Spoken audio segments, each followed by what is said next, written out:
নমস্কার বন্ধুরা, কেমন আছো সবাই? সুন্দর কিচেন কথার আরেকটি ব্লগে স্বাগত জানাই। আজকে শেয়ার করব ছানার পায়েস কিভাবে তৈরি করা হয়। আমি কড়াইতে 1 লিটার দুধ নিয়ে নিয়েছি। এরপর আমি দুধটাকে ভালো করে জাল করে নেব। এবারে আমি ছানার জল দিয়ে দেব। তোমরা চাইলে ভিনিগারও ব্যবহার করতে পারো। আমি এই ছানার জলটা মিষ্টি দোকান থেকে সংগ্রহ করেছি। দুধ থেকে ছানা হয়ে গেছে। এবারে আমি ছানাটাকে ছাঁকনিতে ছেঁকে নেব। ছানার জল ভালোভাবে ঝরিয়ে নেব।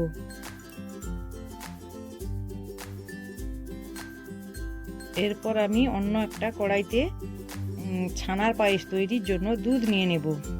দুধ ভালোভাবে ফুটে গেছে। এরপর আমি 3-4টে এলাচ দিয়ে দেব এবং সঙ্গে আমুলের গুঁড়ো দুধ 200 গ্রাম দিয়ে দেব।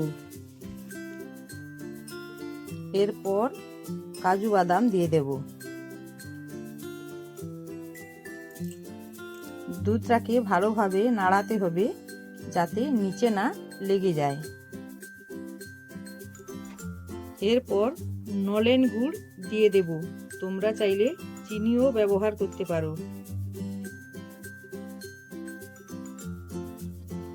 এরপর ছানাটাকে প্লেটে রেখে ভালোভাবে মেখে বল বানিয়ে নেব।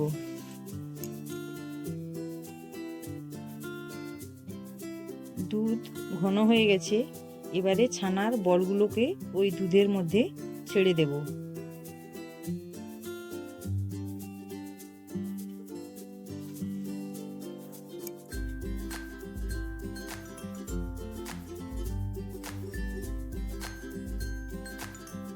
এরপর 5-7 মিনিট ফুটিয়ে নিলেই সুস্বাদু ছানার পায়েস তৈরি।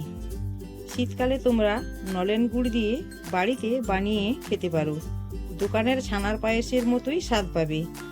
এতক্ষণ পাশে থাকার জন্য ধন্যবাদ। দেখা হচ্ছে পরের ভিডিওতে।